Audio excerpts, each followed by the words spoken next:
The cry of a newborn baby brings immense joy. For mothers, it is a dream come true and the beginning of motherhood. Amidst the joy and excitement, there can be unexpected challenges. For some mothers, the days after delivery bring not only physical changes, but also emotional struggles that can be difficult to navigate. I had been in labor for 48 hours, so I was too tired to push properly, and so they decided to just create an incision. And that experience was very traumatic for me. That amount of pain that I was in, I think it sent me over the edge. That, and then the fact that I couldn't breastfeed immediately. I started to sink into depression, and I didn't even notice that was what was happening. All I knew was that I wasn't happy, and I also knew I wasn't bonding with my baby properly.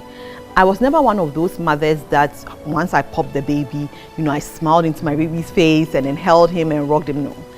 I was just happy to be done with that experience. The nurses came for him and I was so relieved. So I never really bonded with him the first few, maybe even weeks. When she's delivered and the placenta separates and comes out, the level of estrogen and progesterone that trigger the feel-good things would drop. So the feel-good things have dropped. At the same time, she has a new baby, and the stress of taking care of the new baby goes up. So this is what explains it. But different people have different vulnerabilities. Very dark thoughts, very, very dark thoughts. Like you start to, first of all, you at the beginning, you don't like your baby.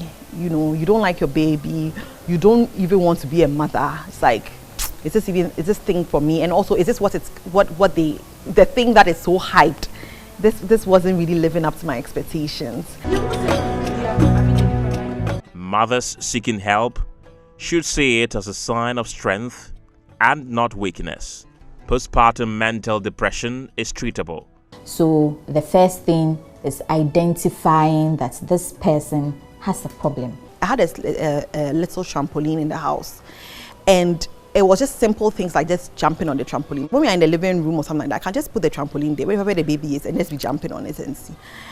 It did me a lot of good because there was something about my heart pumping and things like that I felt rejuvenated, and like I felt like I had the best of energy, and I felt like I was becoming myself again. Postpartum depression is a common but often overlooked condition affecting many new mothers. Just like any mental illness, stigma surrounding postpartum depression is prevalent in Ghanaian society, making it difficult for mothers to openly discuss their feelings or seek professional help. In Ghana, there isn't a lot of information and a lot of knowledge when it comes to postpartum depression. People just say, oh, it's normal. What you were going through, we all went through it. People usually dismiss women when they say they experience something like that.